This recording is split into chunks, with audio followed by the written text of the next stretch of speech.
Hello, buddy. Welcome back. I'm the Strategy Professor, and today we're going to be covering a very controversial topic for patch 7.18, a trend that started in 7.17, and that is Jungle Ezreal.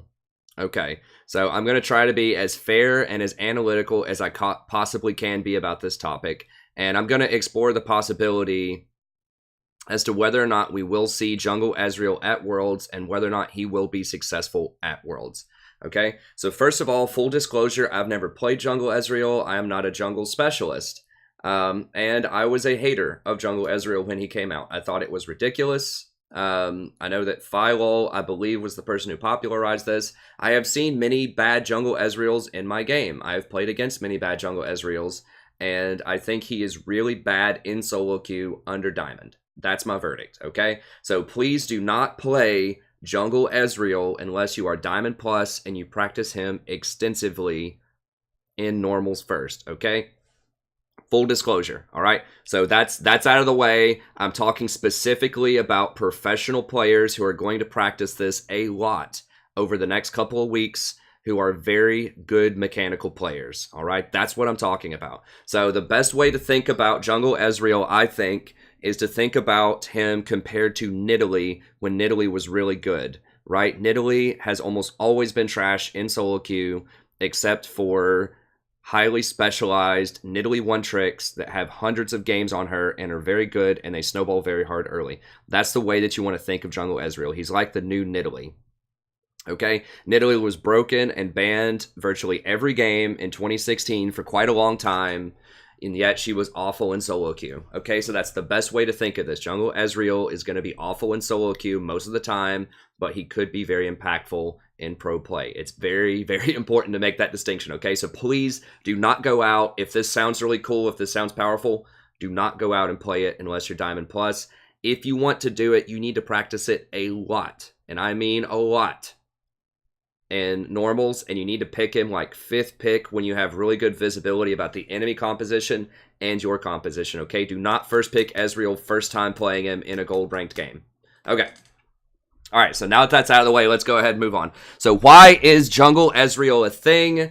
Why do I think that he's actually going to be very strong and a hotly contested pick at Worlds? Why have I changed my mind about this? What have I learned? What have I discovered? Well, I was watching LS's most recent patch notes. That's Last Shadow, if you don't know. He's a very popular League analyst. And I must say, I thought these patch notes were very good. I have critiqued him over the last few patch notes for being very flippant, dismissive, and just not very insightful in his patch notes, although I watched them anyways. And I think he really stepped it up this time. I think that he was much more mature, much more analytical, and it was very helpful with what he did. So I think that he did a very, very good job this time. And I'm proud of him. Not that he cares that I am or not, but I think that it was very good. And he didn't really explain why Jungle Ezreal was good, but the fact that he thought it was good really got me questioning, because he's often very critical of these kind of sensationalized, like boutique, just goofy picks, right? He does not like goofy stuff that much, but he was really serious when he said that he thought that Jungle Ezreal was pretty good on this patch, and that got me thinking, why is that? And so I started doing research, and that's what inspired me to do this video, to kind of clarify for people, why is Jungle Ezreal good? Because a lot of videos have these like all caps, oh my god, Jungle Ezreal overpowered, but very few of them explain in detail why he's actually good. So that's what we're going to aim for. Okay, so number one, you need to understand, well, first off, let me just show you Ezreal if you haven't played him before, how he works. So he has pretty good Q, sort of poke harass. It's a low cooldown. The Q procs Trinity Force and other on-hit abilities. Okay, so all of the Qs do proc on hit. Okay, that's the key part of it. So a lot of Ezreal builds will use on-hit things traditionally, like Trinity Force, like Muramana, like Blade of the Ruined King. All of these things proc on Q. So that gives him a very long distance ability that procs on hits. So that's something that's unique to him.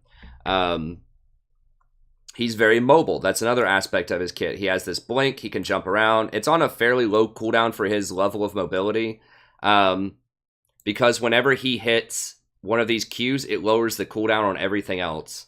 And I believe it lowers the cooldown on his Mystic Shot as well. So if you hit your Qs, it's going to be lowered to 3 seconds. And notice this says an enemy, not an enemy champion, an enemy. So if you hit jungle camps, it lowers it as well. So this says 13 seconds, but really if you're in a fight and you're constantly hitting people, with Mystic Shots, then this is going to be much closer, especially after you get a bunch of CDR. It's going to be much closer to like 4 seconds, 3 or 4 seconds. So he's very, very mobile. So he's mobile, he has good poke, and he has semi-global presence with his ult, although it is hard to hit people from a long distance, but it does do pretty high burst damage if they don't see it coming. It's okay wave clear, and that's kind of his MO, right? So he's just kind of a caster, AD carry who has good poke, synergizes with on-hit effects, he's very mobile, and that's about it. And that historically has not been very good in most metas, and we'll talk about why I think he's a bad AD carry right now, but a good jungler. But that's just kind of the gist of Ezreal if you're not familiar with him, if you're new to the game or you haven't seen him. He's a very rare pick these days, and for good reason.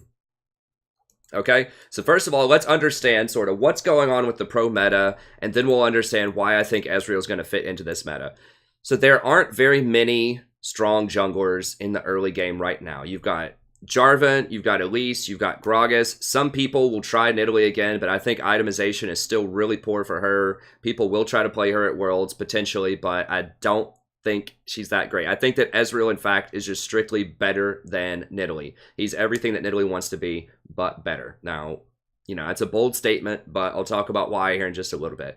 But the bottom line is early game jungler is just not very good right now. They've nerfed lethality a lot over the course of this season, and that's usually what makes for good junglers when they have early penetration and they can get off early ganks and snowball hard. So think about people like Kha'Zix, like Rengar primarily. Those were the two biggest offenders of oppressive early game junglers from patches like 7.1 to 7.5, before they nerfed them specifically several times and before they nerfed their items and just sort of completely changed the meta by 7.5. Okay, so early game junglers have not been a thing for much of this season. So what has been a thing, especially in the last 4 patches or so, are tanks. Okay, so crowd controlled tanks have been the thing. So think about like Maokai, think about Sejuani, Cho'Gath, Jarvan. Although Jarvan is very good early, he's one of the very few junglers that are good early. You've got Jarvan, you've got Elise is very good early, and then you have Gragas is pretty good early too with his belly slam. He can make some really powerful ganks early on. But the thing is, Jarvan, Elise, and Gragas all got nerfed on 7.18. Now, the Elise one is really huge for her early game all-in potential, early to mid-game. The Jarvan doesn't really matter. Jarvan's still overpowered. I expect him to be first pick banned. So if Jarvan's available, people are going to take Jarvan. Jungle Ezreal doesn't matter. Jarvan's, I think, arguably the most overpowered champion on this patch, because he can be flexed from jungle to top lane. He scales really well. He has flexible build path, and he's just good in a bunch of different compositions. But this isn't about Jarvan. Just Jarvan's better than Jungle Ezreal, okay? So I expect him to be banned every single time, most of the time. Okay, Elise got nerfed really hard, and she's really only good early, and she falls off pretty hard late game. She still has the pick potential of her Cocoon, but she's not as good later. And then Gragas got hit pretty hard too. His jungle clear speed is going to be, not his speed, but his safety is going to be a little bit lower with 3 less armor. And, you know, it remains to be seen just how much the belly flop changes, or the belly slam, whatever, body slam, whatever, his marquee thing where he goes forward, just to see how much that has changed. I think it's probably going to be pretty significant. Usually when they start messing with hitboxes and radii, of champions, it's pretty bad news. And they specifically nerfed like 3 items that are good on Gragas. So they nerfed Cinder Hulk, Knight's Vow, and Gargoyle. J4 will also get these quite a bit. So that's another indirect nerf to Jarvan. But that's a pretty big, significant nerf to Gragas specifically. So that means there's going to be a lot less sort of early to mid-game tankiness. Once people complete Cinder Hulk and get either Knight's Vow or Gargoyle Stoneplate, they're not going to be as tanky as they used to be. So this is very good news for Ezreal, in other words, and other sort of early game aggression junglers. Like other options for early game aggression, you've got Lee Sin that I didn't mention here. He still has a really rough time. He's been nerfed several times this season, and he doesn't scale very well into the late game. You've got Nidalee, whom I mentioned, who's very good early, but she requires just a hardcore snowball because she falls off really hard late game. Neither one of those are that versatile. Lee Sin, he can build tank and he can get some Lee Sin kicks, but there's a huge burden of execution on Lee Sin. Like, it's very easy to mess up his kicks. It's relatively easy for enemies to outplay his kicks, even at the pro level where you have people who have been, you know, fantastic Lee Sin players for, 4 or 5 years at the pro level can still get outplayed in this meta. Okay, so there just are not a lot of other good early game options. There are some, but they're not great right now. All right, so that creates a space for Ezreal to come in and be a premier early game jungler, and we'll talk about why here in just a second. We're just sort of setting the stage here. So many teams are going to go for mega tanks, right? So they're going to go for the Sejuani, the Malachi, the Gragas, and the J4, but they're all weaker for reasons I just talked about. They don't have a good early game. Historically, they're not going to be able to pressure Ezreal early. He can actually go over and bully them out, most likely, if he wants to early game, especially after he completes Warrior. And their itemization just got a lot weaker, right? So 3 of their core items that they often get, Cinderhulk, Vow, and Gargoyle, all got nerfed. Okay? Scaling ADCs are the most popular and strongest champions right now. So you've got Trist, Twitch, Kog'Maw. So I forgot why I put that down and why that's important, but I think what I was getting at is just having a bit more damage to take these threats out faster is going to be pretty good. Oh, I remember. So they can't really fight that well early. So Trist, Cog, and Twitch aren't really the greatest early, and at least 2 of them, Cog and Twitch, I expect Trist to be banned virtually every game as well. So that means people are going to be defaulting to a lot of Twitch and Kog'Maw if they want powerhouse picks, powerhouse damage later on in the game. They aren't very mobile, so that means that when Ezreal rolls up and he's super powerful early game, you can definitely get kills on these very squishy champions that don't have a lot of escapes. So Ezreal's great at chasing people down, especially once he gets red buff. So that's going to be really good for him. You can really abuse them, because these people are picking these champions, Twitch and Kog'Maw, because they're not going to get sort of camped in a very dangerous way early by Sejuani and Malachi. They're going to be able to get away from those champions to some extent a lot of the time, because they're going to deal fairly low damage early on.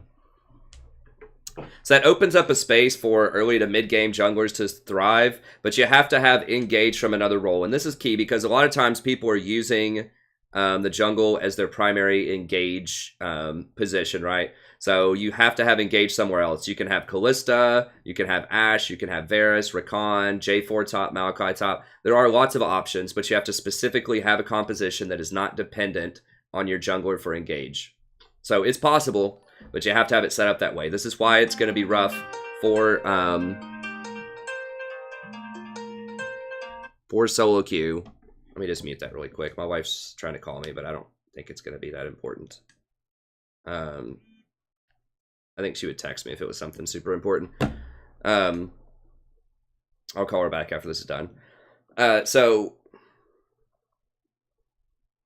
Anyways, it's a good meta for him. The meta is right for an early game powerhouse jungler. There just aren't very many of them right now, and I think he'll slot right in pretty well. And there's a bunch of other reasons, but that's just the meta reason why I think he fits in.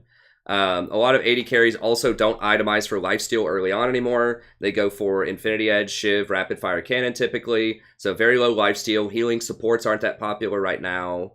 Things that do significant healing, like Rakan heals a little bit, whatever. But champions like Alistar, Thresh, Braum will probably be pretty popular at Worlds as well. You'll see Rakan, you might see Janna. I think Lulu's going to make a pretty big comeback as well. But none of these are great at dealing with poke.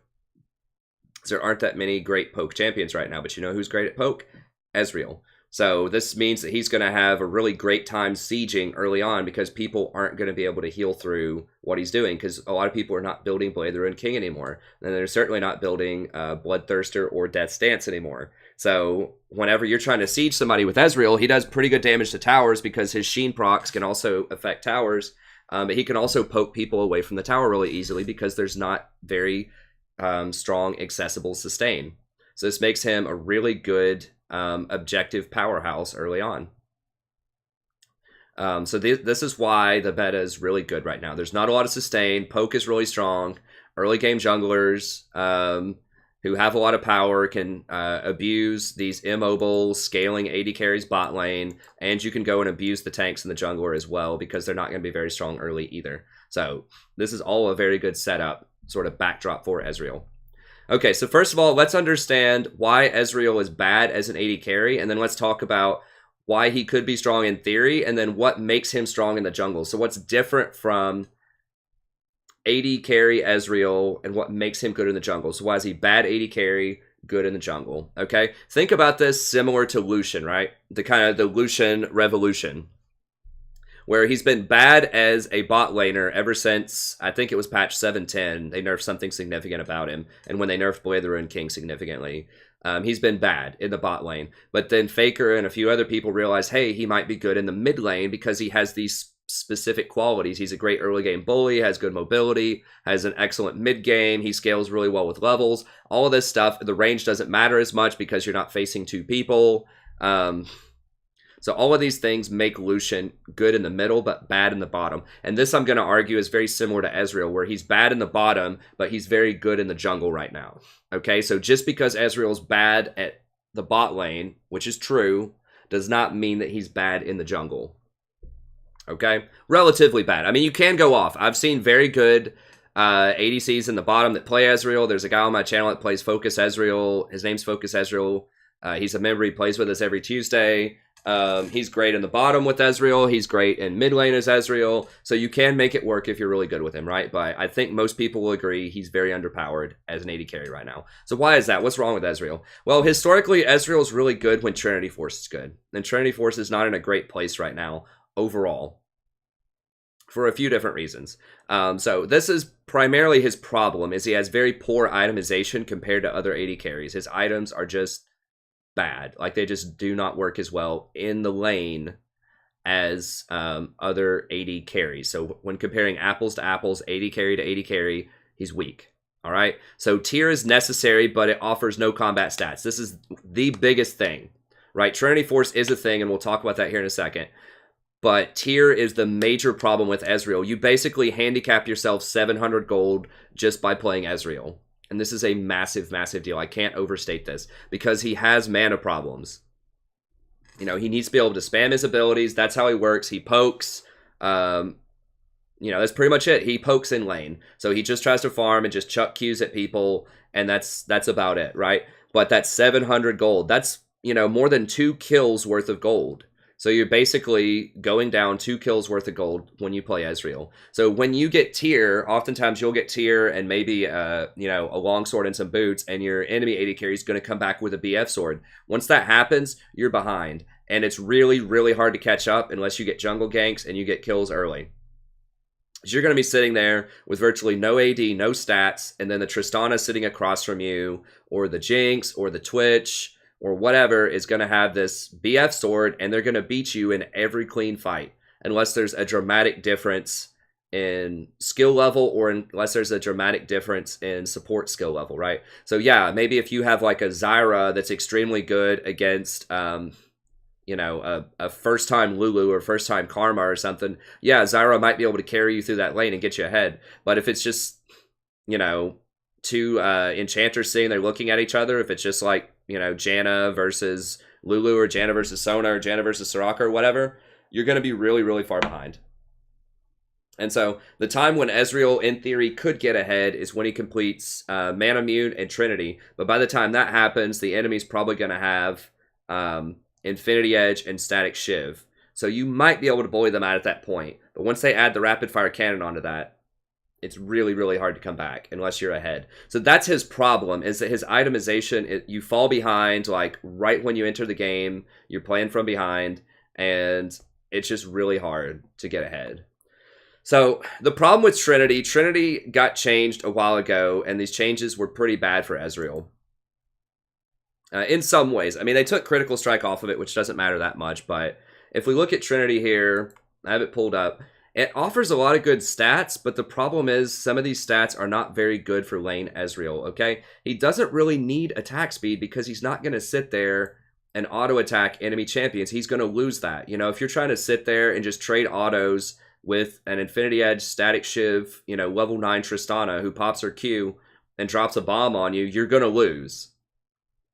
Okay, that's not what he's all about. He's all about poking people down low and then finding the right moment to just all-in them by, you know, hitting them with an ult out of a bush and then just like auto Q into him and just blow him up, right? So he's kind of like a burst mage is how you want to think about him early game. He loses extended trades, but he's pretty good in burst situations. And the attack speed's just not good for that. It doesn't matter most of the time.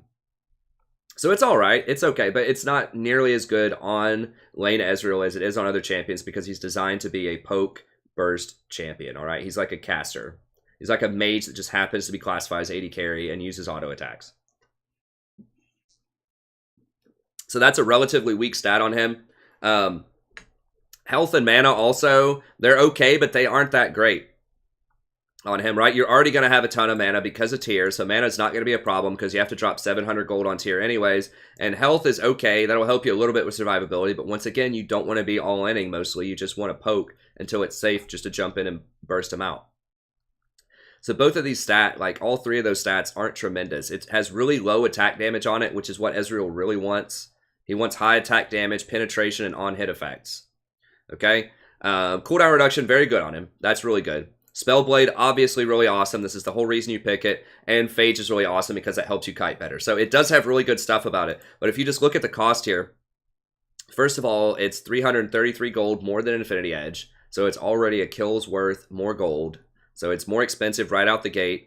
Then if you look at health and mana here, that's another 1,000 gold. And attack speed's 1,000 gold. So that's, 2,000 gold and not like outright wasted stats, but an inefficient stats on him. So you have 2,000 gold, plus an additional, 333, and I've just kind of rounded these numbers off a little bit here. So it's somewhere near like 2,500 inefficient use of gold. Okay, that is astronomically bad, right? That's really, really bad. So it's not a waste of 2,500 gold, but if you want to think of those stats as like maybe only half efficient compared to what they might be on some other champions that can use those stats better, even at halfway, you're wasting like 1,250 gold or something. So you're wasting a lot of gold to try to get this Spellblade and Rage stacks, which is not good. Whereas if you compare that to something like Infinity Edge, every single ounce of Infinity Edge is very, very good for the users that get this item, right? For Tristana, Jinx, Twitch, everybody that gets this. This is a good item. There are no wasted stats on this item. It is amazing. And that's why. So it's already really cost efficient, right? So yeah, it's already more than its own gold value if you think of, how the critical strike scales. And everything's good. It's attack damage, critical strike, and critical strike bonus damage. And it has a modifier that scales. So when you get more crit stuff, when you get Static Shiv, when you get Rapid Fire Cannon. I've talked about this in past videos, but those three items, Infinity Edge, Static Fire, Static Fire, Rapid Fire, and Static Shiv, along with Warlord's Bloodlust, is just a tremendous amount of synergy. It gives you massive burst damage, massive utility, really high healing, really high crits, great objective control.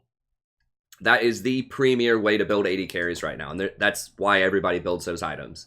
Okay, just watch my AD carry tier list video from a couple of patches ago if you want to know about that. All right, I talk about that more in depth. But the thing here is Infinity Edge is much, much, much stronger than Trinity Force, okay? And it only gets better, all right? Because Trinity doesn't really scale with anything, right? It doesn't give you critical strike. Like, the attack speed is nice, but it's just... it's too splintered in what it's trying to do. It's not unified. It doesn't have a clear, strong, unified purpose to it. It's just a little bit of everything, right? And that makes it overall weaker than something like Infinity Edge.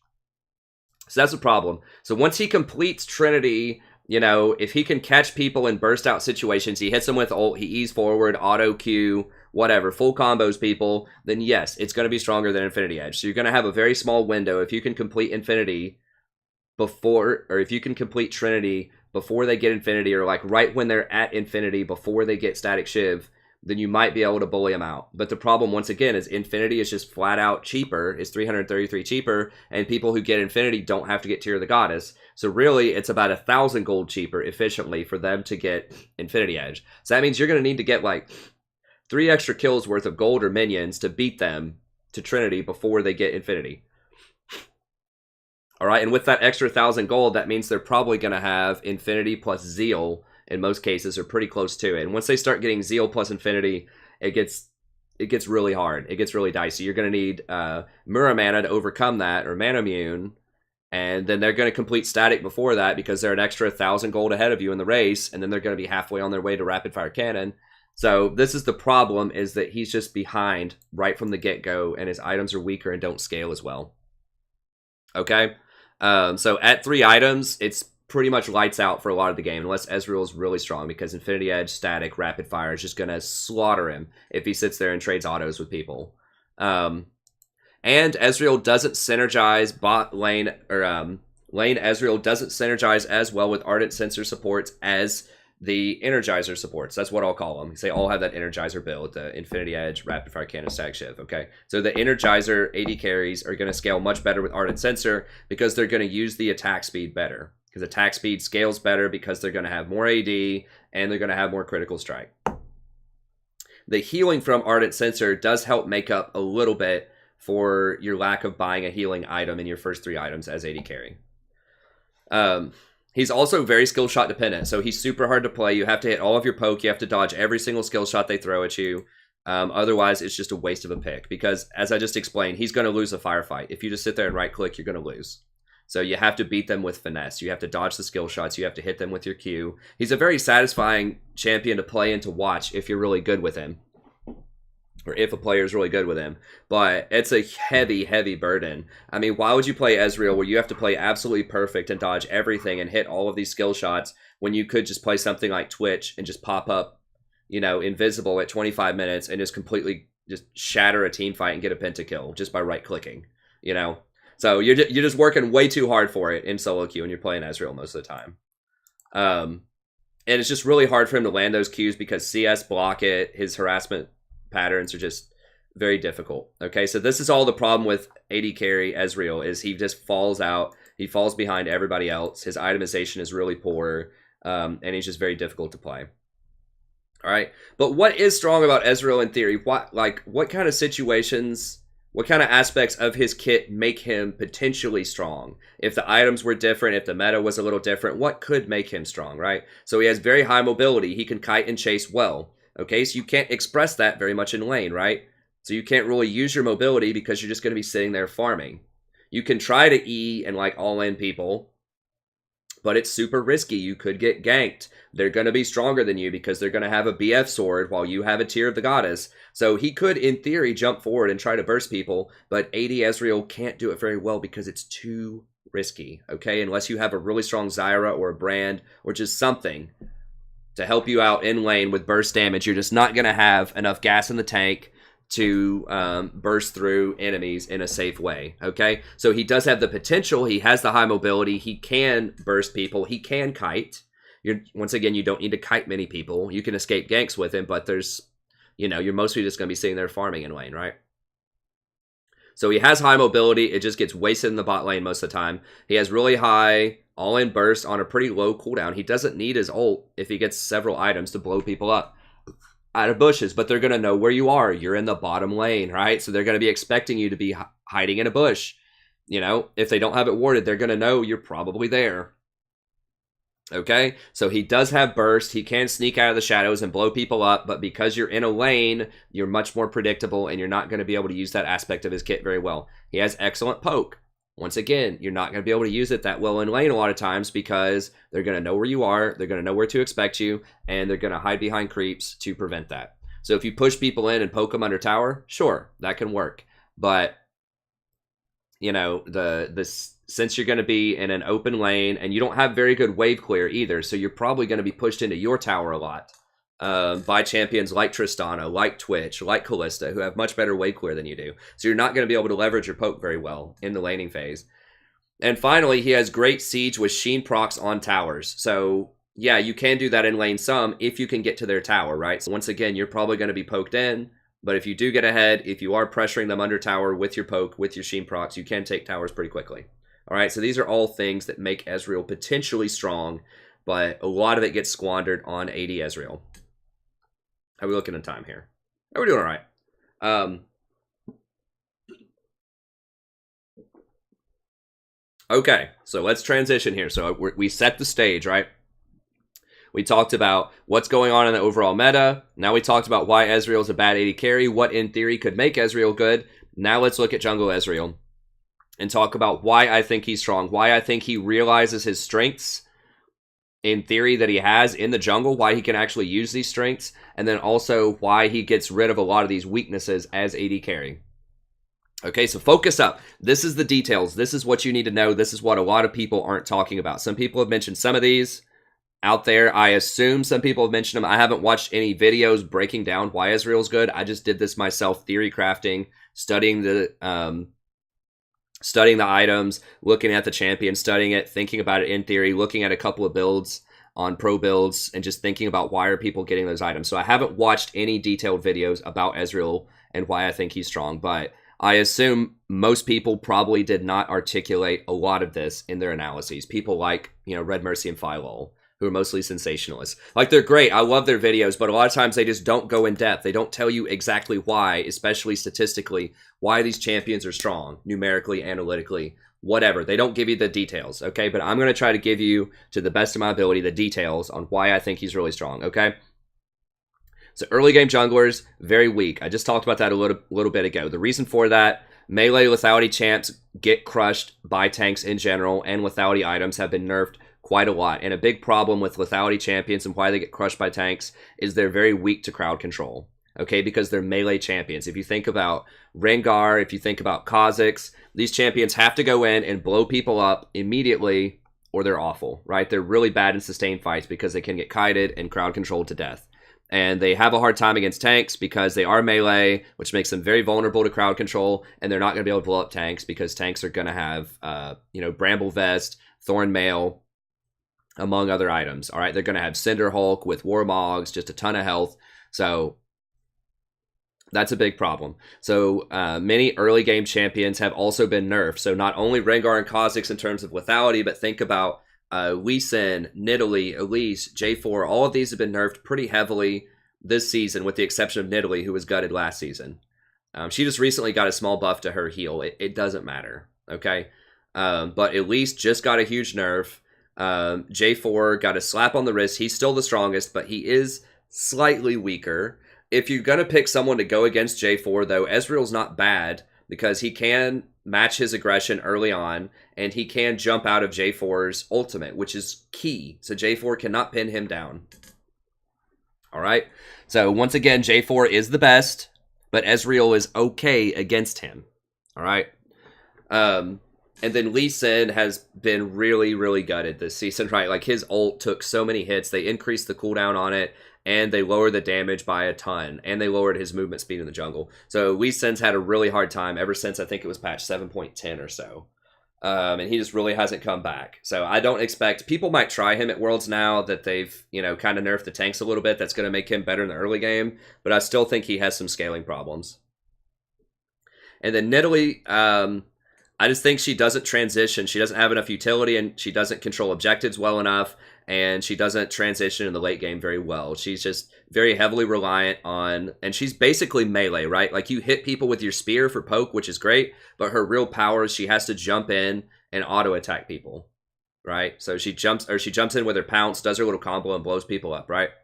So she has to get into melee. Lee Sin has to get into melee. Jarvan, melee. Elise has to jump in with her spider, basically get into melee. So all this plays right into the tank's hands. They can crowd control, kill them. It's also, enchanters are very good against that, right? So if you have Janna, she can blow everybody back. You have Lulu, she can ult somebody and polymorph you if you get too close to her. So if you have Rakan, he can ult and crowd control you, and then while he's crowd controlled you, he can just go onto the back line and just crowd control your whole team. So having to go in with these aggressive junglers, having to go into melee combat is a massive liability against tanks and enchanters.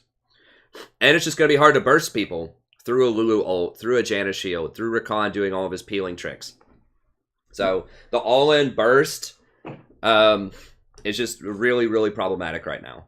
Also, Runic Echoes is bad. So a lot of these AP champions, like Nidalee, like Elise, that probably want to get Runic Echoes, is just not a very good item right now. It's not very cost efficient. Certainly compared to Cinder Hulk, but also compared to Warrior. Okay, so Ezreal bypasses a lot of these weaknesses. So one of the core reasons is he has long range, okay? So he's a lot less susceptible to crowd control than anyone else on here. So he has really high burst, but he also has this other gear he can shift to where he can do long range poke, and very high sustained damage from range. So that means it's going to be harder for Lulu to get to him, to polymorph him. That means that Janna, you know, can't really peel him with tornadoes or her ult very well. He's just going to get right back in there. You know, and it means that tanks like Maokai are going to have a harder time, you know, getting onto him. If Maokai tries to like flash W him, you know, he can E flash away and pull Maokai under a tower or pull Maokai back into your team really far out of position. So it just makes it really hard to lock him down. J4 can't lock him down. Sejuani's going to have a really hard time hitting her ult on him or charging into him. So this positions him very, very well as an early game aggression jungler because he's not going to have the same issues as these basically melee champions. Also, his sustained damage is much, much higher late game. So Lee Sin, once he does his full combo, that's basically it. He can keep auto-attacking, but his damage is going to be fairly low. Nidalee's sustained damage is fairly low. She's very combo-reliant with her abilities. Same thing with Elise. Same thing with J4. Like, these champions have really nice burst damage, but once their stuff is on cooldown, they just don't have much else in their kit. Ezreal, on the other hand, does have auto attacks and a lot of attack speed off of his passive and his W. And the attack speed that he's going to get on his Trinity Force. And just his itemization with things like Blade of the Ruined King are going to give, and just Trinity Force and spamming Qs, that's going to give him a lot more sustained damage and a lot more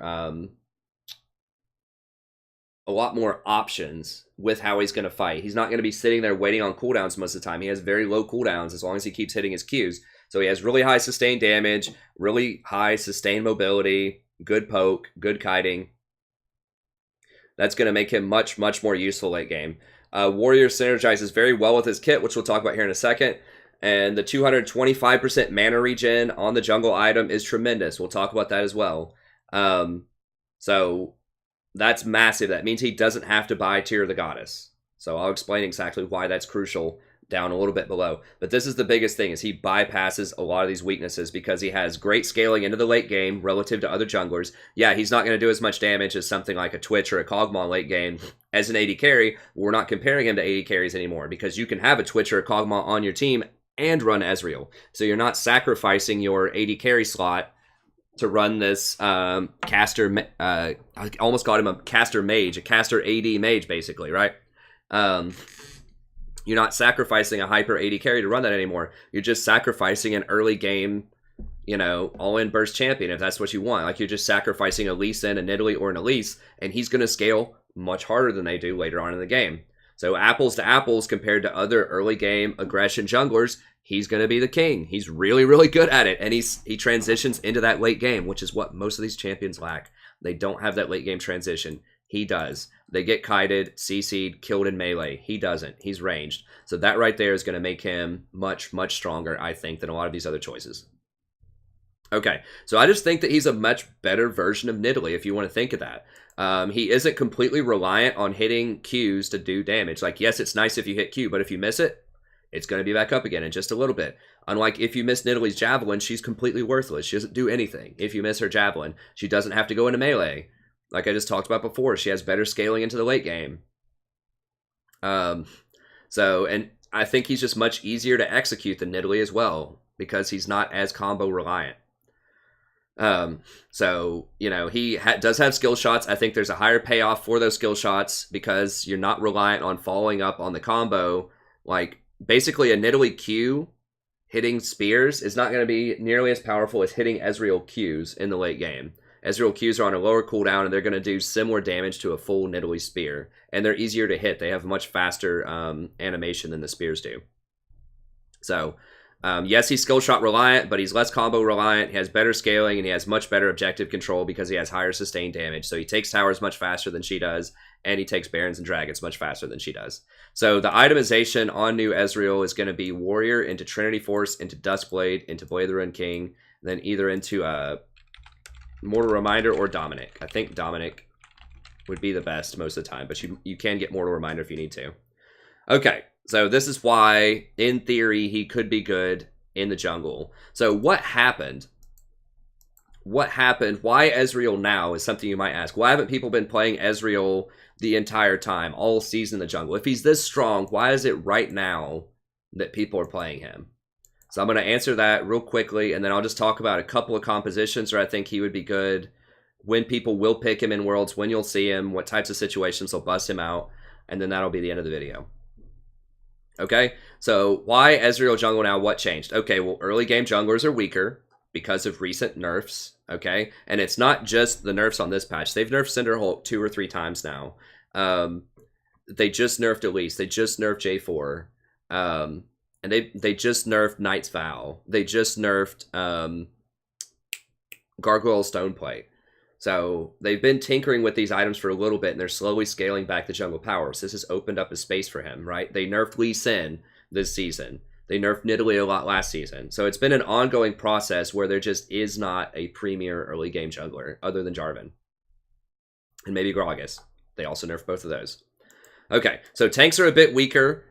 In theory, yes, he's bad at breaking tanks compared to other AD carries, all right? So apples to apples, in terms of ADC, and it's important to make this distinction, in terms of other ADCs, he is worse at breaking tanks, and this has been a real problem with him historically. So he doesn't kill tanks as fast as Kog'Maw, Twitch, Xayah, Tristana, all of these crit type of champions, they all kill tanks way faster than he does, okay? So that's not what I'm talking about. He's better at breaking tanks compared to other junglers. Okay? So he doesn't have max % health, you know, the kind of thing of Sejuani or like Gragas. Like, they all have maximum percentage health type of stuff. But they are very cooldown reliant, once again. And so, yeah, they can do some damage to tanks. But over time, they're just really not going to kill tanks that well. Ezreal will do much better at it because he can get Blade of the Ruined King later, and he has very high sustained damage because he gets really high attack speed and he, you know, attacks a ton. He gets Trinity, he gets Duskblade. He gets a lot of things that help him deal with tanks better than most other junglers. So yeah, he's not going to shred tanks as fast as something like a, you know, a 4-item Master Yi or something like that. But he, you know, as far as professional play and what's viable, he's going to be much safer, and he's going to be able to break tanks from a safe distance. All right. He's also better than most junglers with Ardent Sensor. So once again, as I said earlier, he's not as good as other AD carries with Ardent Sensor, but he's better than most junglers with Ardent Sensor because he does attack more than most junglers. So he's going to be better with Ardent Sensor than someone like Gragas or Sejuani, who get virtually no benefit out of it. He's actually going to get a decent benefit out of it. So any champion that can put Ardent Sensor on him, it's going to be really good. So he does scale really well with Ardent Sensor, and, you know, you might find some situations where, like, Rakan can shield, you know, shield the Kog'Maw, and then jump over and shield the Ezreal, and they both have Ardent Sensor buff, and then he ults, you know, onto the enemy team, and boom, a lot of people blow up. So he's much better with Ardent Sensor than other junglers. Okay? He has better siege than other junglers because he's ranged, and because he uses Trinity Force, and that Trinity Force Spellblade does proc on towers, so he shreds towers really quickly. So you just throw a Q, try to poke, hit people, and then just auto attack towers. So he crushes towers a lot faster than most other AD carries that are popular right now in the meta. All right, so not as good as Master Yi, but no one's going to play Master Yi in pro play because he's way too dangerous. All right, so he's good from a safe distance. All right, and his W has really good synergy with AD carries for objective control. So when you're trying to do Baron, and you've got something like a, let's say you have a Kog'Maw on your team, an Ezreal, and a Corki middle, or something like that. You can throw a W and then E into it, and then give yourself the attack speed steroid, and the Kog'Maw, and the Corki. So then you're boosting 3 people for, like, what was it, like 50%, 40% extra attack speed for 5 seconds. So that's really powerful. And you can keep that up basically the entire time, because every time you hit something with a Q, the cooldown's going to lower. So this is like a permanent, like, extra 40% on anybody that can benefit from that. So once you combine this with Ardent Sensor with other attack speed items that other people are going to have, this means you're just going to absolutely clap Baron and take it down really, really fast if you have that type of setup, which I think is going to be one of the main ways he'll be used. But yeah, so that helps him out with objective control. So either Baron, towers, dragons, you name it, he's going to help people crush those things a lot faster. Okay, so here are 2 key buffs that were made to Ezreal from 7.15 and 7.17 that don't really matter for lane Ezreal that much, but they're very good on jungle Ezreal. And I remember overlooking these things and saying, who cares? This doesn't matter in the lane. And that's Ezreal's main problem, is in the laning phase. So, Mystic Shot. This is pretty good overall, but it's an extra 15% scaling off of your AD. So that's a lot. That's really good. So when you get something like Warrior, and you're getting an extra 15 benefit off of that, that's giving you 9 extra AD. Which I talk about down here, right? That's 315 extra gold of stats once you get your first item. So that's huge, right? Whenever you're spamming your Q, that's 315 gold. So that's like a kill worth of free gold on your Qs. That's pretty big. I mean, it's not like completely earth-shattering, but it's very good. And the thing is, in the jungle, you're going to be able to spam your Qs in a meaningful way. That's the key, in a meaningful way. So you're not spamming them to just miss opponents in lane or to just last hit minions in lane. You're actually spamming them to increase your jungle speed, to make it a lot faster. And so it's very powerful in the jungle to have that. And the other one is it lowered the cooldown early on Mystic Shot from 5.5 seconds to 6.5 seconds. And it eventually goes to 4.5. But I was just thinking, and I remember talking about this in the patch notes, like, who cares? He's not going to be spamming his Q early game. There's no point, right? He's just going to be trying to last hit, and he's going to make himself go if he spams his Q, so who cares? But you know what? When he gets blue buff early on and he's doing his first jungle clear, it matters a lot, right? That's a lot faster. That's 1/6 faster. That's 17% faster, especially because every time he hits his Q, that fuels the rest of his kit because it lowers the cooldown on the rest of his Qs. It lowers the cooldown on his E, his W, everything. And it allows him to get Spellblade up faster. So that's going to give him, up to 70% attack speed.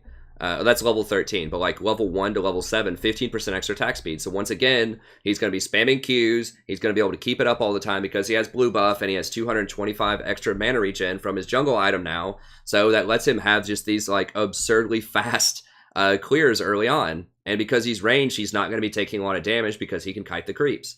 So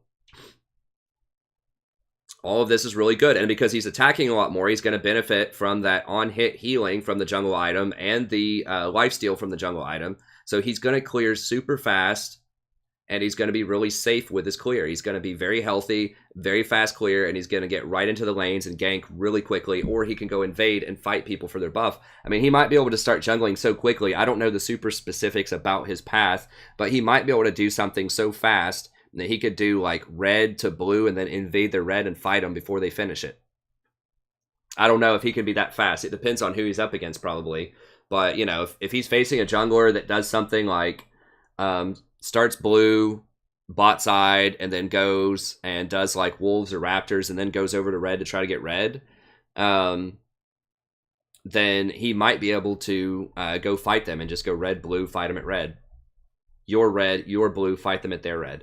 So I don't know. I think that just whenever you clear that fast and you have that much power early on with virtually infinite mana off a blue buff, then it's very, very dangerous and potentially oppressive.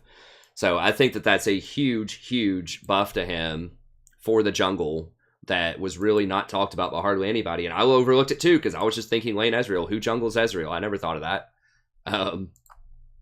So yeah, so that's a change that doesn't matter for laning phase, but it's a big, big deal for jungle. Okay, so you can't spam Q in a meaningful way in lane, but you can in the jungle, especially once you get that 225% mana regen buff. So if you look at Skirmisher Saber, this was 713. So this is a very new change too. They changed it from 180% to 225% mana in the jungle. And that doesn't matter for most champions because champions that need a lot of mana aren't popular in the jungle right now. So things like Fiddlesticks and, I don't know, other AP junglers, I've forgotten even who they are now. A lot of the major ones because they've been so weak for so long.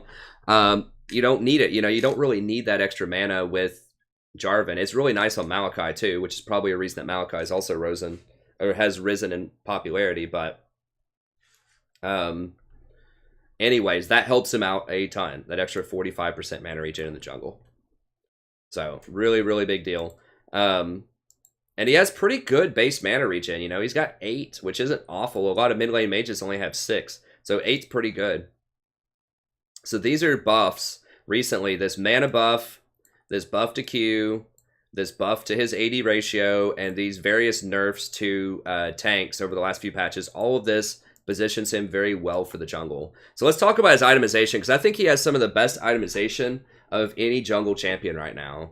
And several of these items just synergize so well, and they have either had buffs or have been tinkered with in certain ways to make him very powerful over time. So let's take a look at him really quickly. So we've got Warrior, first of all. So you're going to get Skirmisher Saber, all right? And you can go Skirmisher. The reason that you go Skirmisher over the slow one, the Stalkers, is because you're already really fast, right? So you can kite people very, very well because you're going to have Trinity Force, which is going to give you the Phage procs, so you can run people down. And you have E, which is a great gap closer. And because you're going to be hitting people with Qs a lot, then that E, remember, is going to be on like a, a 4-second cooldown or something. Especially once you get Trinity Force and the 20% CDR plus Warrior for another 10%. People are not going to be able to get away from you. You will run them down. And so you don't have to have the slow off of this. So that frees you up to go Skirmishers, which, often you can't get this on other champions because you have to have the slow to run them down. You don't have it on Ezreal. So that Skirmishers allows you to take 20% less damage, which makes you awesome at dueling. It makes it very, very difficult to fight Ezreal early because he has such huge burst off of his abilities, and he's going to take 20% less damage, and he's getting more true damage than you would get on the other one, Stalkers. Not a lot more, but a little bit more. Now this is instant damage, and this is damage over time, but still, that's really good. Also, this revealing, don't forget about this. Whenever you smite somebody, it reveals them for 4 seconds. You know who that's really good against? Twitch. You know who's going to be really popular at Worlds? Twitch. So if you gank Twitch and then smite him, he's not going to be able to turn invisible and run away. So you can kill him and make sure he doesn't sneak out at the last second when he gets invisible. Very, very strong, next level kind of stuff that a lot of people are going to forget about.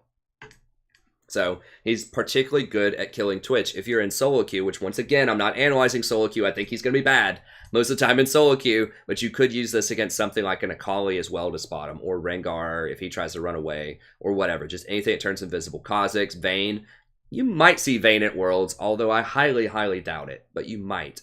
If you do see a Vayne, then smiting him with this would reveal her for the duration as well. So that's just a nice little extra cherry on top. So the Skirmishers itself makes him excellent at dueling in the jungle and early game ganks. Okay?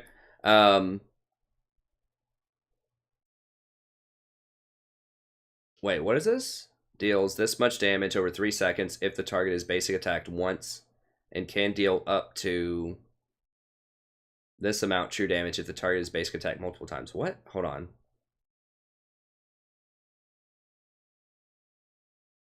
Oh, I didn't realize that. So every attack on them procs this. So it's not a one-time event. Oh, I thought it was a one-time event that took 3 seconds to realize.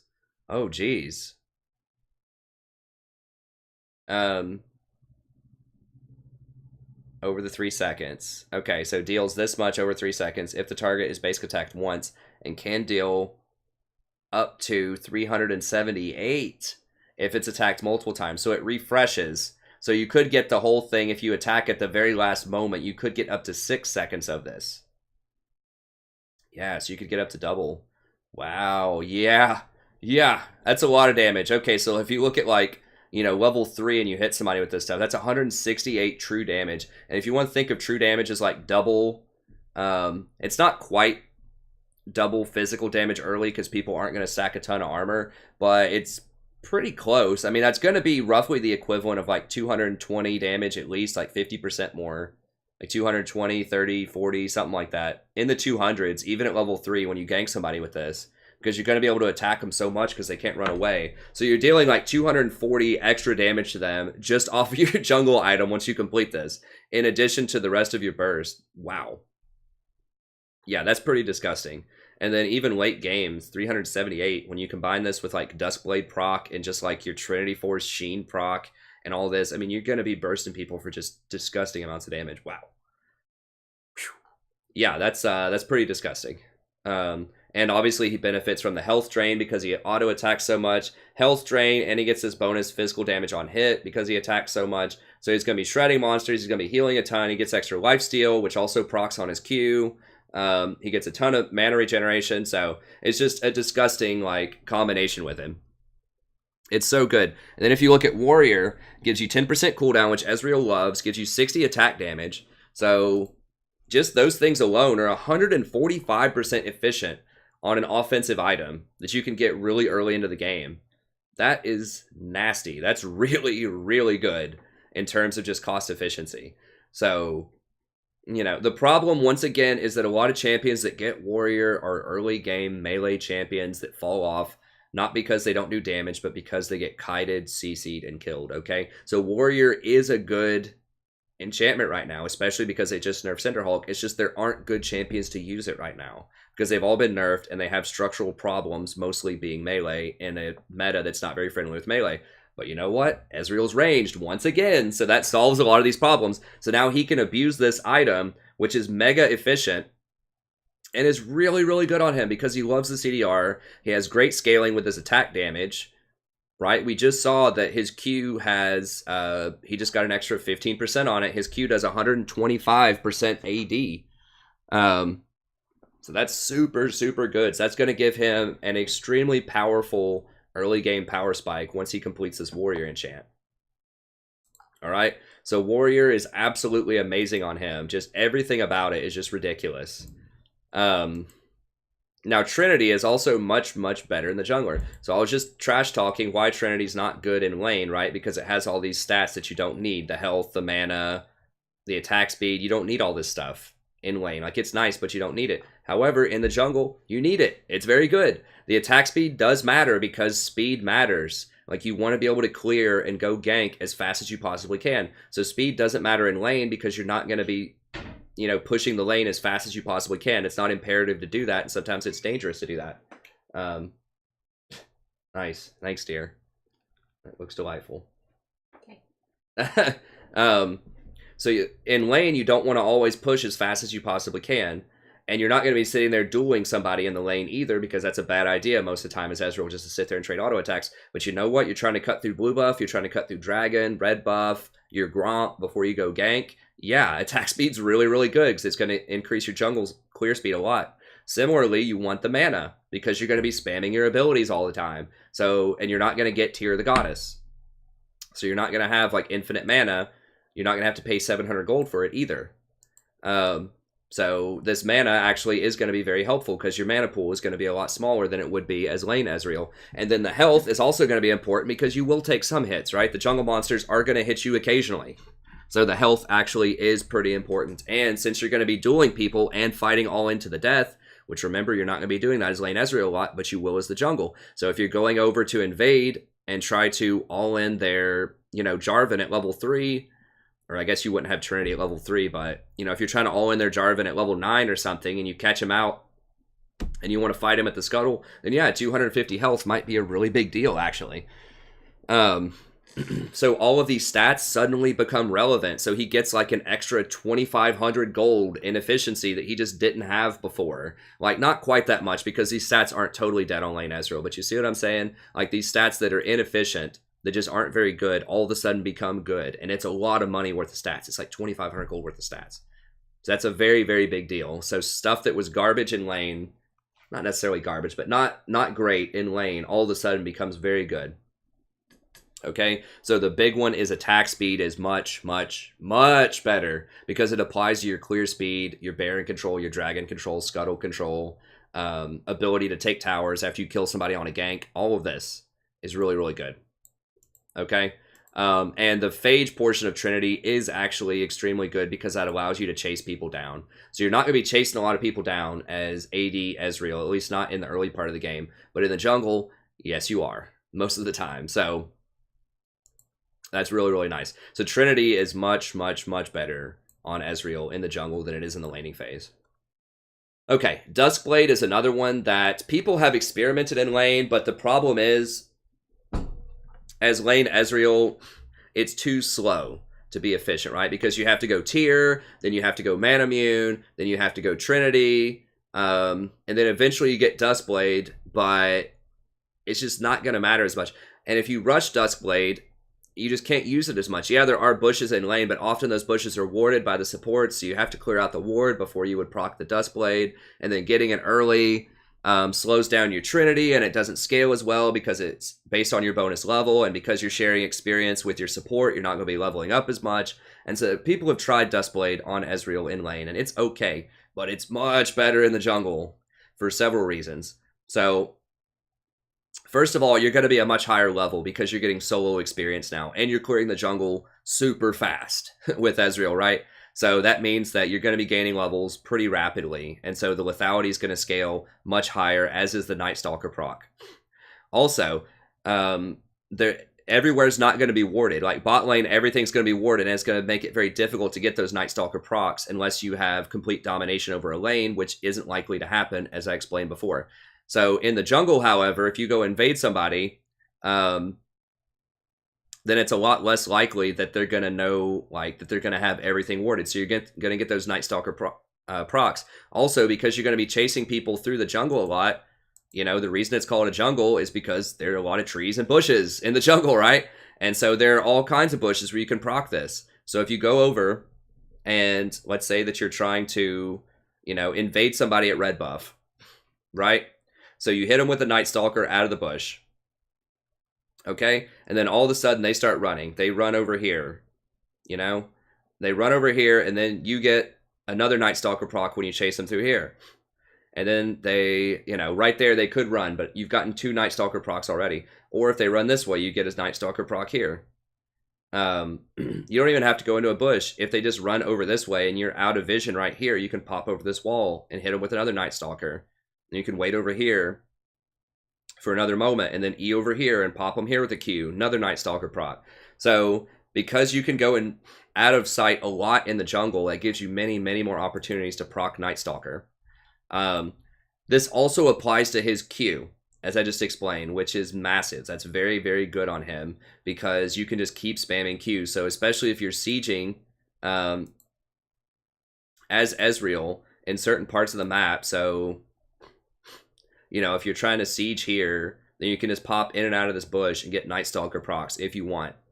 And just deal extra damage to people while you're trying to poke them or to the tower. I don't think it applies to the tower, actually. But anyways, there are certain places, particularly the tier 2s in the side lane, where you can pop in and out of this bush and get some good Night Stalker procs. So it's pretty good. The lethality also scales with his Q and with all of his other abilities. So lethality applies to his Q damage, it applies to Blade the Ruined King, and it applies to the Spellblade proc off of Trinity Force. So he has 3 or 4 different things that all benefit from lethality. So lethality is quite good on him, and the CDR is excellent on him. So that will give you 40% CDR. You have 10 off a Warrior, 20 off a Trinity, and then 10 off a Duskblade. So boom, 40% CDR.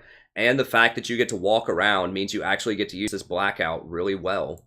So you can clear out wards. It's like having a second sweeper. So that gives you tremendous vision control. So if you have this, you have a sweeper, and you're actively using pink wards, then you can definitely deny and shut out a lot of vision, which also works with Duskblade, right? So that gives you even more Night Stalker procs. So, and that opens up your gank paths a lot more.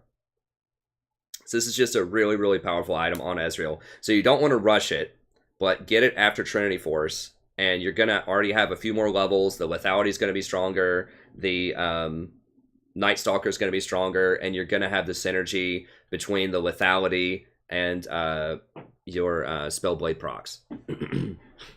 So that's really good. Another item that's very good on Ezreal is Blade the Ruined King.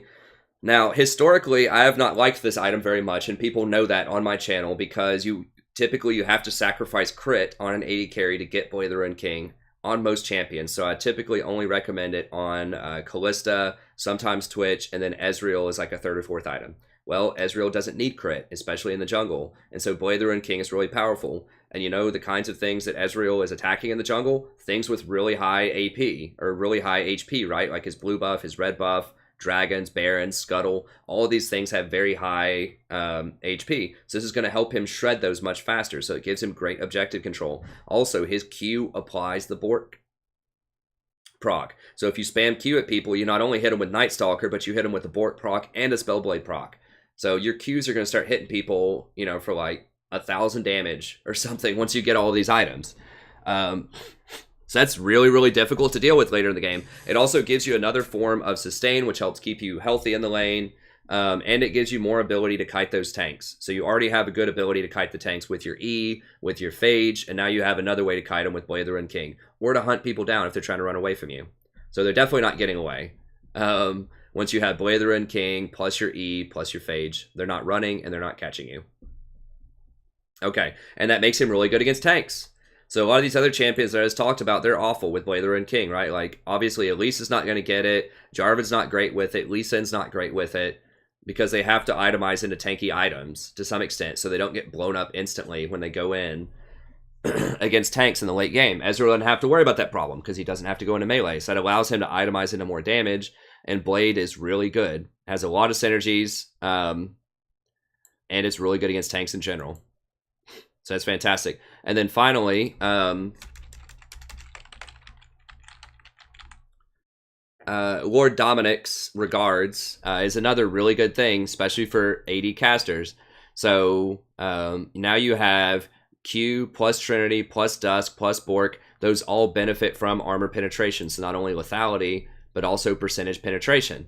All of these things benefit from that. So that's really good. And the extra 20% damage that you get for the Giant Slayer bonus, that also benefits from the penetration.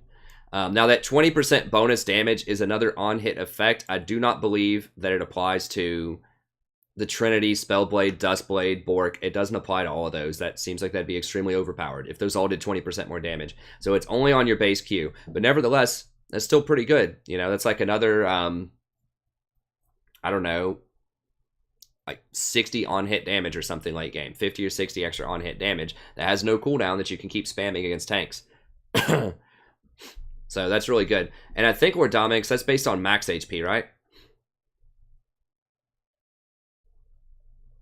Maximum health. Yeah, so even if they start getting low, it's still going to deal huge damage to things like Malachi, like Jarvan, like Cho'Gath. It's still going to do huge damage to them, even as they get lower, because they're still going to have a higher max health pool than you will. So that's awesome. So yeah, it's very, very heavy damage against tanks. So it not only gives the penetration, but it gives you another on-hit effect, and so on and so forth. So yeah, this combination of items is extremely potent. They're all very good. They all synergize with each other, and they're all built around the fact that Q procs all of them. Q benefits in some way from all of these. So not only your auto attacks, but your ranged Q, which has like 1100 range or something like that, pretty far range. They all benefit from this. 1150 on the range. Yeah. So that gives you very potent poke. And it makes your auto attacks actually pack quite a punch, especially against tanks. More so than they used to. Alright? So this is why he's really good, because the items are all in a great place for him right now. And the meta has just changed in several ways. He got some buffs that help him in the jungle. Jungle items got changed around, particularly the mana regeneration. All this stuff makes him really good. And it's unique. A lot of these items are not good on a lot of the early game champions. But this very strange combination of items that no other champion's going to get these. They're not going to get Warrior, Trinity, Duskblade, Blade of the Ruined King. Like, very few other champions are going to build that stuff. So that makes him uniquely powerful. So the question arises then, and this is going to be the end of the video. When will people pick him? So what needs to happen in order for people to pick Jungle Ezreal at Worlds? Okay, so first up, your team is going to have some kind of heavy AP damage, because obviously you're not going to be doing a lot of AP damage. Your Q is physical damage. Your auto attacks are physical. Your W does do magic damage, as does your E, as does your ult. You know, in theory, you could go something like Gunblade on Ezreal instead of Blade of the Ruined King as sort of your go-to healing item, but I don't think that's nearly as good on Jungle Ezreal. It's pretty good for mid lane Ezreal. It would help you out with your burst. It would make your AP abilities do more damage, but you lose a lot of synergy to do that. So I don't think you really want to do that as a jungler most of the time. So it's just a lot easier if you have other heavy AP champions. So if you have a Syndra, Taliyah, Kassadin, LeBlanc, Corki, Kog'Maw, all of these things do pretty significant AP damage. So if you have something like a Taliyah middle and a Kog'Maw bottom, with Ezreal, then that's fine because you're going to have enough AP damage. You don't want to do it if you're going to run like Lucian middle plus, Jarvan top plus Twitch bottom. You don't want to do jungle Ezreal there. So you're not going to see it. If someone runs Lucian middle, you're not going to see it. And you may not see it if someone runs like an AD top like Fiora. I don't know, like Fiora, Jarvan, things like that, and a heavy AD bottom like Twitch that has no magic portion component. You're probably not going to see it then. So you need to have, and definitely an AP middle and probably something that does hybrid damage top lane, like maybe a Shin, Maokai, Cho'Gath, or a bot lane that does hybrid damage like Kog'Maw. So that's what I would think. You need like 1.5 AP casters if you're going to use Ezreal. Maybe. You might be able to get away with just one, but you're definitely going to have some kind of AP somewhere. Okay, the team is going to need some kind of big CC tank in the top lane, most likely. So you're going to see like J4, Maokai, Galio, Shin. Double tank is also pretty viable because Ezreal gives you a huge extra infusion of damage. So if someone wants to run like Galio mid and Jarvan top, which is a pretty powerful combination. Jarvan dunks, Galio ults, and then like Twitch ults or something. That's a very powerful combination. That gives Ezreal a free hit with his ultimate too on everybody that gets dunked for some pretty high burst damage. So, I think that you're going to need some kind of tank top, which is no problem. I mean, these are basically some of the best top laners, period, top lane. So you don't have to go that far out of your way. And things like Taliyah, Syndra, Kassadin, LeBlanc, these are all some of the best mid laners. So, you don't have to go that far out of your way to get a composition that Ezreal is going to be good at. You just have to make sure that you have an engaged tank top and an AP middle. Okay, good crowd control for gank assists is nice. It's not 100% necessary, but it's pretty good because Ezreal doesn't have crowd control, but he can run people down and he has high burst damage. So you don't necessarily need it, but it's nice. So anything like these major tanks top, Jarvan, Maokai, Galio, Shin, all of these have really good crowd control. So it wouldn't be a problem top. Syndra, it's pretty easy for pros to hit her stun a lot of the time. Cassiopeia is a little bit tougher to crowd control people. Taliyah has pretty good way if you can land the W on somebody. So LeBlanc's okay if she lands her chains. So just something with crowd control to complement Ezreal because he doesn't have a lot of crowd control is pretty good. And then bot lane, things like Rakan, Alistar, Kalista, Ashe, Varus, all of these would be really good. If your team wants to run utility in lanes and needs extra damage out of the jungle, that's another place where Ezreal would be good. So if the bot lane wants to run Varus, Ashe, or Kalista, or Sivir, one of these utility champions that doesn't do as much late game damage as something like a Tristana, Kog'Maw, Twitch, then you can get Ezreal to add a little bit of extra damage to your composition. So like Ashe and Sivir don't do that well against tanks. Kalista's okay, but she falls off later in the game compared to other AD carries because she doesn't use critical strike. And Varus is alright. I expect to see Varus quite a bit. He has good utility, damage, and yeah, but he doesn't quite do as much once again as Twitch or Kog'Maw. So I think if you run Varus or just any of these, then that would be a good chance. Also, if you want to run Galio middle, you're sacrificing a lot of your damage because you're not running Syndra, Taliyah, or Kassadin. So having an extra damage jungler like Ezreal would be really nice because you don't want to run something like Galio mid, J4 top, and Maokai in the jungle because that's too many tanks, right? That's just not enough damage. So that would be a situation where you could run Galio middle, J4 top, and then Ezreal jungle, something like that. And I think that would be more appropriate. So if you want utility in the lanes, you want Galio, you want Orianna, you want Varus, Ashe, Kalista, Sivir, something like that, then Ezreal would be an excellent choice to sort of bolster your team's overall damage output. Okay, so these are kind of the best predictions in terms of comps. Like it might vary a little bit, but the theme is going to be similar. So I think the best comp overall that he's going to be really good with is Peel and Poke. We haven't seen this comp a lot lately because there hasn't been a good Poke jungler, but I think you might see it now to some extent. So you could run this with 2 or 3 Poke champions. So how it would look is top lane, you're almost certainly going to run like J4, Maokai, or Shen. So just something at the top that's a really heavy tank that can peel pretty well. So J4 is not amazing at peeling, but he's all right. He can hold people in place while your team does its thing, right? Maokai is excellent, probably the premier AP peeler in the top lane, and then Shin's pretty good at it as well. So Shin can protect with his ult, and then he can also peel. So I think those are probably the best. There could be some other good peelers you could run up there. Galio, obviously, you could run him in the top lane. That'd be a great peeler. Those are probably the ones I would count on. You could use like Poppy or something, but it's not going to be as good as the other ones. So yeah, that's what I would expect to see top lane. And those are like, you know, the best top laners on this patch probably anyways for professional play, so that's not a problem. Mid lane, your peelers would be something like Talia or Corki primarily. Corki's an excellent poker. He doesn't have much peel, but he pokes really well. Talia has excellent poke, and she's a good peeler. So she has wonderful poke with her ult. With her Q, rather. She has good utility with her ult. Great roaming, great objective control. Corki does really nice poke, really high burst damage. So I think that I don't really see Corki ever getting picked over Talia unless Talia is banned. I think Talia is just strictly better than Corki most of the time. But you might occasionally see it.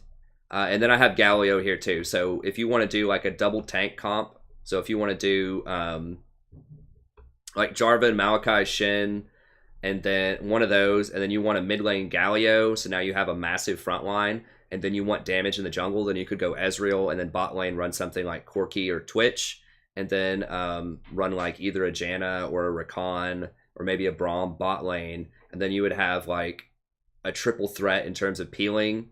You would have your Ardent Sensor, Utility, Redemption, potentially Locket, support, and then you would have just fantastic protection for your backline where you could just rain fire on them with Tristana or Kog'Maw.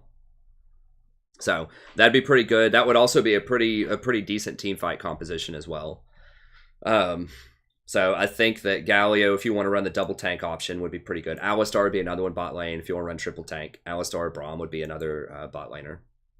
And Ezreal lets you run triple tank because you're going to have enough damage. With Ezreal plus another 80 carry, you're going to have enough damage probably. So that's not possible with most other junglers. In fact, any other junglers right now I don't think could do that. But they could. They could run triple tank with that. 80 carries, your premier 80 carries, if you want to do peel and poke, would be Kog'Maw. He has excellent range. Okay crowd control, you know, with his E, it can slow people down quite a lot, and he has good poke, of course, with his ult to finish people off. So if Ezreal lands a couple of Qs and someone's trying to run away with like 400 health, Kog'Maw can snipe him. So Kog'Maw has historically been a very good poke 80 carry, and he'd complement Ezreal pretty well. Triss is another one. The reason for this is Triss has really long ranges. She takes towers very well. She's very safe, so she's hard to engage on, and she has peel. So she can peel for not only herself, but she can peel off of the Ezreal with her ult. So I think that makes Triss a really good complement. And then Xayah is another one. Pretty long ranges, excellent control, just very, very good anti-dive. So if they try to jump onto your team with those feathers, she's just going to slaughter them. So she forces them, like the poke forces them to come onto you, because if they just sit there and Ezreal just spams his Q late game, they're going to lose, right? You're just going to get the tower. They're going to have to leave because you're going to poke them off the tower. So they have to engage on you. Ezreal forces that. They can't sit there and trade poke with you with any meta champions right now, right? Like maybe you could do it with like Zyra or not Xayah, but Xerath or Ziggs or something like that. But both of those have too many weaknesses. They're not going to be seen at Worlds. All right, so Ezreal is a premier poke champ. Like maybe Corki could kind of keep up with it, but I think that Ezreal's Qs are just going to outpace Corki's bombs any day of the week, especially because Ezreal is going to be healing off of his Qs. So Corki hits Ezreal with his bomb.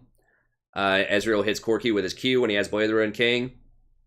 You know, Ezreal's going to win that trade every single time. So he can just face tank Corki's bombs if he has to and just hit him with his Qs.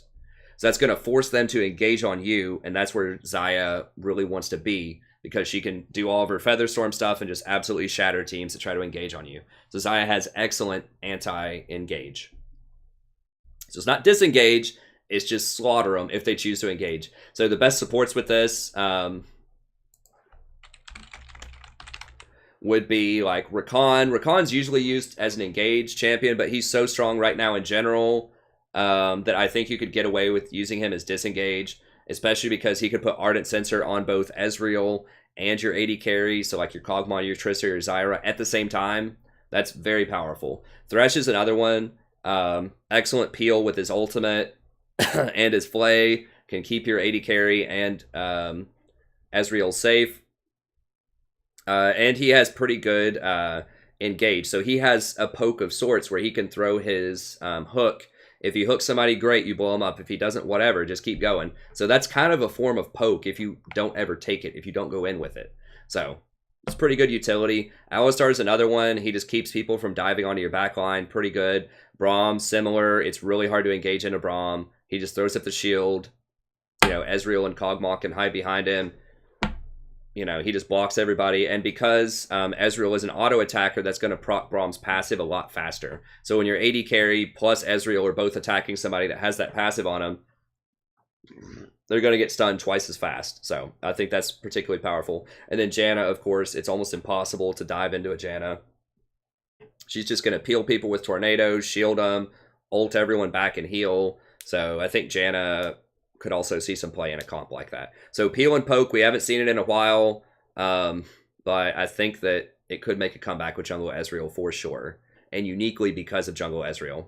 Okay, another one, and this is the final thing I'm going to talk about, is a pick comp with a utility AD carry. So I mentioned this a little bit up above, but one of the big problems with running a utility AD carry like Ashe, Varus, Kalista, Sivir is they get outscaled potentially by things like Twitch, Kog'Maw, Tristana, who are all going to be very popular on this patch. Even Xayah is going to outscale them. So that's why we haven't seen a ton of Ashe or Varus. You see some Varus and Ashe, but the problem is if it goes really late, they're just going to get crushed. So enter Jungle Ezreal. Now you have a damage solution in the jungle that can complement your utility, right? So you can run more utility. So you would still run the same top lane top, you know, Jarvan, Maokai, Shen. You know, you could include Cho'Gath up there, but he's not quite as good at peeling, and the nerf to Gargoyle Stoneplate this patch, I think, hurts him quite a bit.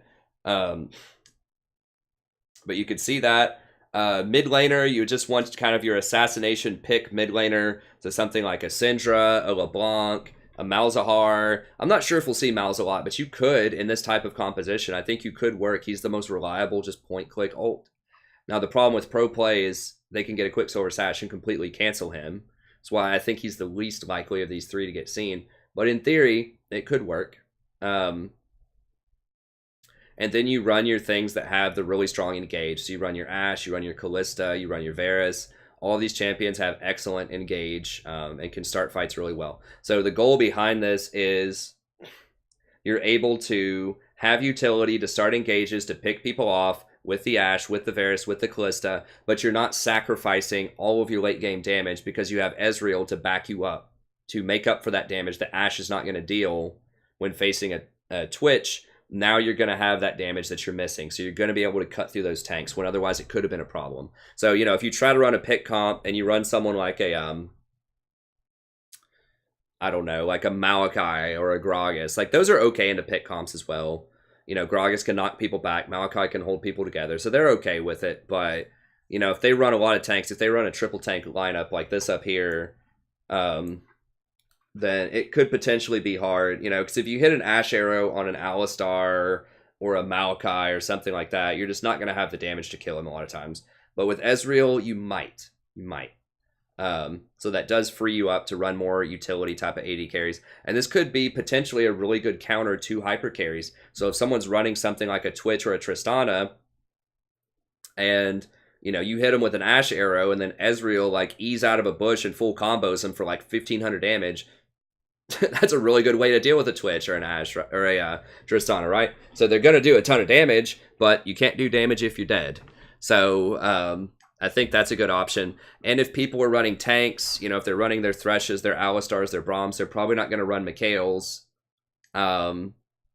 So I think that does open up a space for Ashe and Varus to be even more valuable.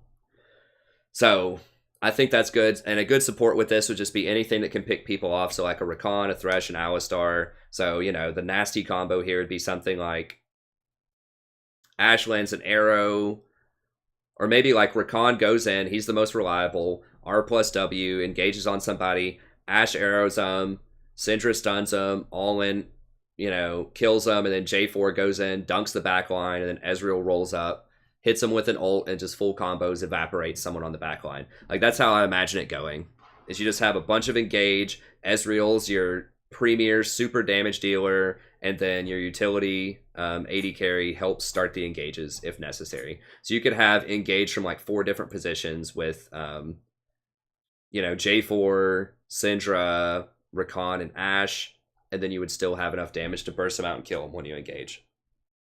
Okay, so I think these are going to be the best comps with him. Peel and Poke is where you'd probably see him the most, combo together with either Taliyah or Corki. And then either Kog'Maw or Trist. So I think that's when you'll see him the most. And pick utility, you might also see him just because he has really high burst damage and he makes up for what the damage that AD carries might lack, like Ashe or Varus or Kalista in the late game.